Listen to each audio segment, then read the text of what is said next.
প্রায় 4 দশক ধরে ভারতের রাজনীতির অন্যতম বিতর্কিত দুর্নীতির মামলা হিসেবে পরিচিত বফরস কেলেঙ্কারি। সেই বফরস কেলেঙ্কারির আইনি লড়াইয়ের অবসান ঘটল অবশেষে। বৃহস্পতিবার সুপ্রিম কোর্ট দিল্লি হাইকোর্টের 2005 সালের রায়ের বিরুদ্ধে দায়ের হওয়া শেষ অবশিষ্ট আপিলও খারিজ করে দেয়। এর ফলে বফরস কামান কেনাকাটায় কথিত কমিশন বা ঘোষ সংক্রান্ত মামলার আইনি অধ্যায় কার্যত চিরতরে বন্ধ হয়ে গেল।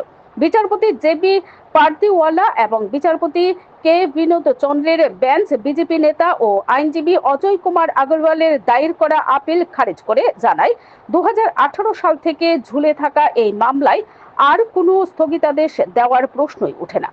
আদালত স্পষ্ট জানায়, তদন্তকারী সংস্থা সিবিআই এর নিজস্ব আপিল আগেই খারিজ হয়ে যাওয়ার পর একজন ব্যক্তিগত আবেদনকারীর এই মামলা চালিয়ে যাওয়ার যথার্থতা নিয়েই প্রশ্ন রয়েছে।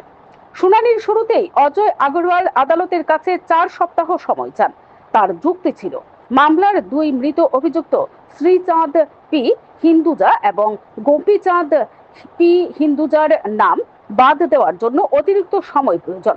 বর্তমানে জীবিত অভিযুক্তদের মধ্যে রয়েছেন প্রকাশ পি হিন্দুজা, যিনি ইউরোপে হিন্দুজা গ্রুপের chairman. Bureau report, BTV Tripura news.